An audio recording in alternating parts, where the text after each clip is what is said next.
Good evening, everyone. Guys, thank you so much for joining me again. If you haven't done so, hit those buttons below, the subscribe button, the like button, throw a comment out there, share my videos with your friends. Guys, today we're going to talk about the inevitable crash that's coming in the United Kingdom, and I would like to say the rest of the world as well. Now, we're going to talk about what's happening right now in the United Kingdom and how this dystopia that we have, it's the policies that are getting put in place. They're only making things worse. Now, you can go down conspiracy lane and think, okay, the government are doing this on purpose. But then part of me thinks, well, we do have the most inept government that we've ever had. So I don't know if they are doing it on purpose or they're just that blasé and incompetent that they actually think that the measures they're putting in place are going to help. So before we go on, I didn't speak to anyone. I just watched a video with Steve Bannon. I'll try and put it in the link to the, I'll try and put a link to it in the description to this video. Now, this was a while ago, this video, and wow.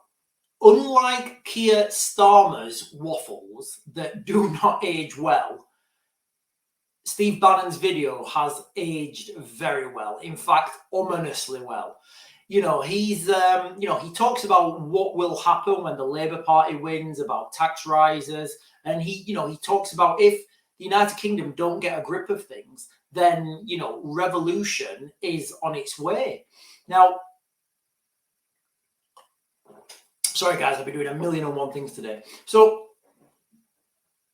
one thing that he did say, and it was quite poignant to me, and please watch the video. I will link it in this description. One thing that was really poignant to me was how well he understood British history and British culture, British values, and how he just nailed things straight away. So one of the things he said, our grandfathers didn't fight and die to protect this country so a group of neo-elites from China, India, Russia could buy up all the properties, buy up all the business, and give us nothing. He also went on to say, and it was quite a hard listen, he said, Britain is not a rich country. He said it's a poor country. And then he started to say, and he started to name places in the north of England. And I was like, wow, do you know what? He is hitting these things on the head. So unless you're in that London elite, Belgravia, Westminster, you are in a poor country. Tell me, if you live in the north of England right now, I'm talking about that northern belt. So like you've got Manchester, Liverpool, Sheffield, Hull, that whole area. You can even go further up. You can talk about Newcastle, but Newcastle's like a capital of the north, so that draws in a lot of money.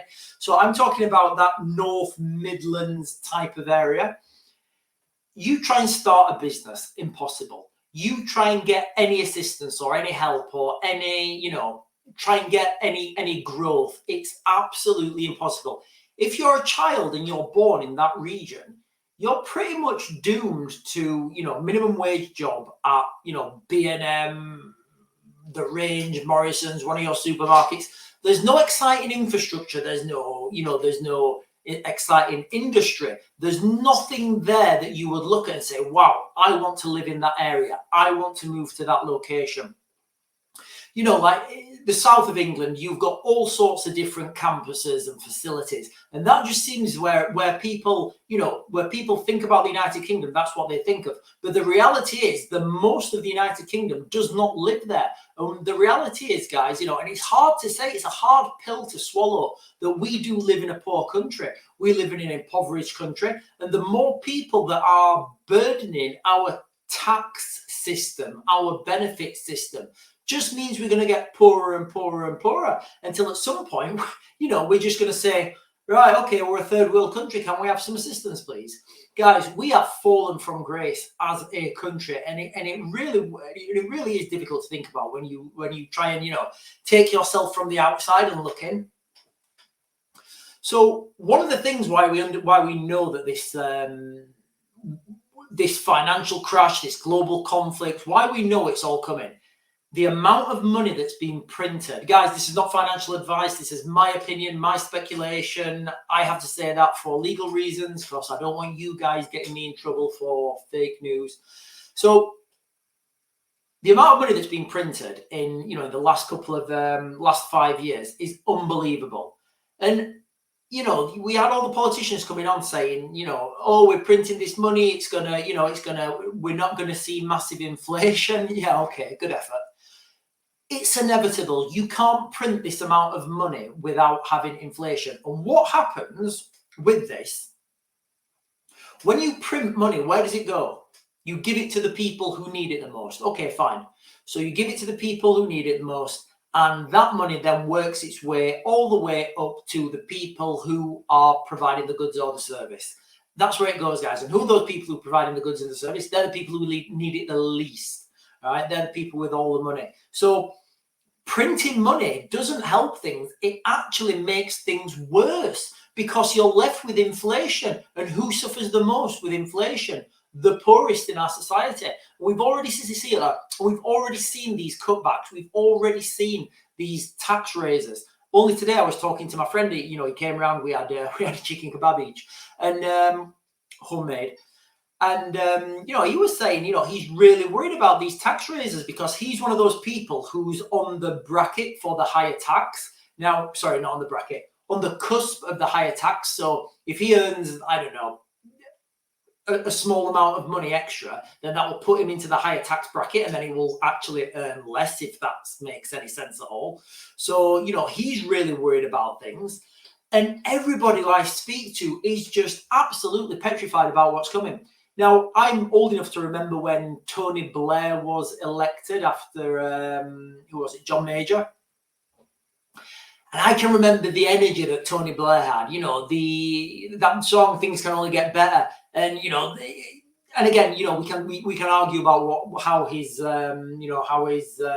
premiership lasted, but the reality is, when he was elected, there was a buzz. People were happy. People were talking about Tony Blair. He went over to Northern Ireland. Let's not talk about that. You know, and he had an energy about him, and you cannot deny that Tony Blair had an energy about him. And now we've got two-tier Kia, who can quite possibly be, you know, if I was sat in a room with Kia, the first thing I would say to him was, mate, do you get invited to a lot of parties? Because, you know, he just sucks the atmosphere right out of a room. Now, we're heading to a place, and, you know, we identified this. We've got 7 things that are going to hit us all at Christmas. Let me see if I can remember them. So first of all, we've got your gas and electricity. They're going to rise. We've got the fuel cost that's going to rise. You know, by fuel, I mean petrol and diesel. We've got, you know, the winter fuel allowance being stopped from people. We've got the tax raises. We've got Christmas coming. And if we have a cold winter, you're going to have this absolute carnage where you're going to get Joe Bloggs, who has always paid into the system. He's always done what's right. He's always done what everybody's asked of him. And he just wants to be left alone. All he wants to do is go to work Monday and Friday, come back on a weekend, have a few beers, and then do it again. That's all he wants. He's not going to be able to do that. He may even be unemployed. He'll have to make some difficult decisions. Does he want his kids to have Christmas presents at Christmas, or does he want them to be warm? Does he want to put food on the table? And guys, everywhere I go, I'm seeing absolute desperation. You know, I walked to the I went out earlier to get some paint. I went out earlier on and to get some paint. But we've actually got homeless people now sleeping outside the shops. So where the shops are, there's like the little, I guess it's cover from rain. You know, this was unheard of 10 years ago. What has happened? Why can't these people be put up in a hotel? You know, why can't somebody just say, hey, you know what? There's money in this system for you to go and sleep in a hotel. I'll give you 3 meals a day until we find you suitable accommodation. Why do we have people sleeping on the streets in the United Kingdom? Why is that a thing? It's an absolute national disgrace. Let me just click on this quickly, guys, because it may be relevant. Oh, no, we don't want that, we don't want that, we don't want that. Ah! Right, okay. That was something about Farage and the. In fact, you know what? I think let me check the. It was about Farage. And remember the guy.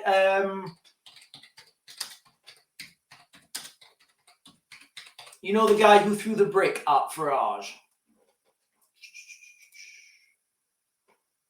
Right, Nigel Farage breaks his silence on the man who threw the brick towards him in the general election campaign. Right, okay. I think from what I've just seen, he's avoided jail and he's got a suspended sentence. And again, you know, we just live in absolute dystopia. We've got a guy throwing bricks now at a person on a political, you know, campaign, intimidating him, and he avoids jail. And then we've got old ladies going to jail for Facebook posts. This is why we've got this total dystopia. And when my friend was here earlier, I was speaking to him. I said, have you seen that Dudley Road video? He said, no, what do you mean? I showed him the Dudley Road video, the one I commented on. And he was actually absolutely outraged that he'd not seen it. He said, when was this? I said, I think like a week ago or something. And he was absolutely furious that he had not seen it, that the mainstream had not been putting things out there. He says, why is this not plastered all over the front page? You know, he got me to send me that. He got me to send him the link, and he was outraged, and he sent it to his brother, and you know.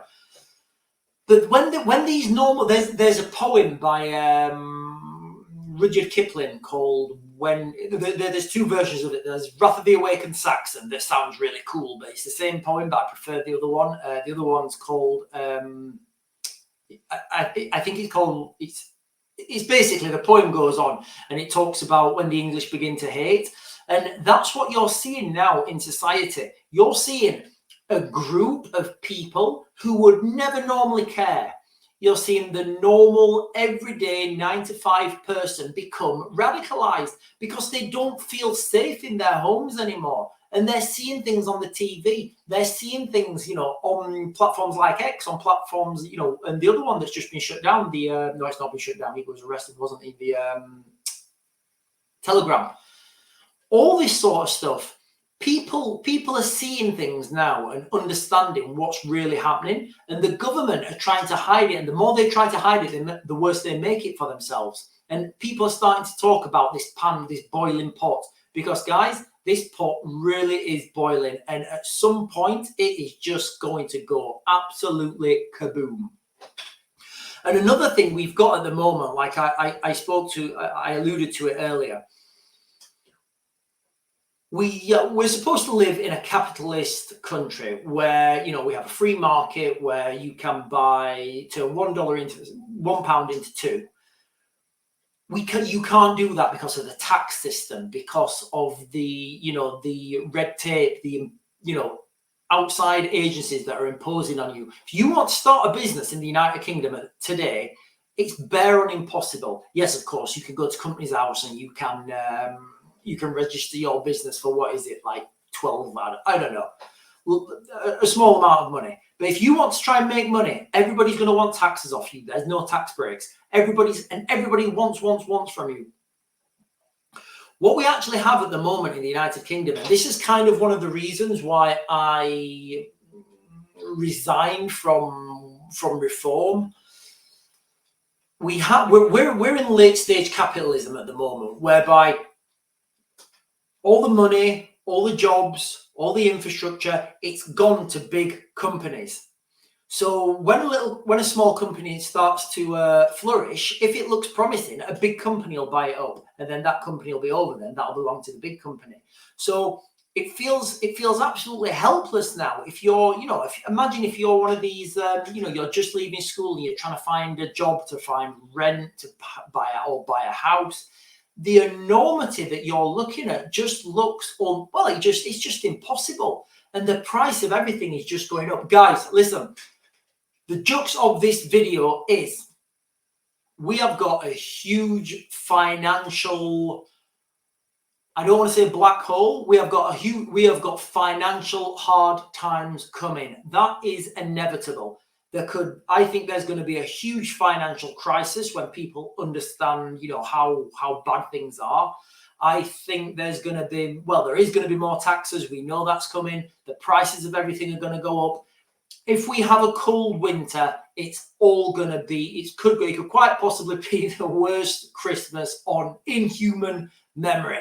But to leave things on a cheery note, I can't think of a cheery note, guys. I'm sorry. So I'm just going to leave it there. Okay. And what I want to say is, if you've got a job right now, and if you're working and if you're earning money, stay at your job, try and earn as much money as you can. And again, this is not financial advice. I'm not, a financial advisor. I can't give you financial advice. Just try and earn as much money now while you have the capacity, and spend as little as you can. Try and save as much as you can, because when Christmas comes and it's the winter and all these cuts, all these taxes, all these price increases, you will be thankful for what you've saved now. And guys, that's just my opinion. Again, my speculation, my thoughts. It's not financial advice. If you want financial advice, obviously go and speak to a competent financial advisor who will charge you a competent wage. Anyway, guys, that's it. I'm going to mag to grid. I'll speak to you guys later.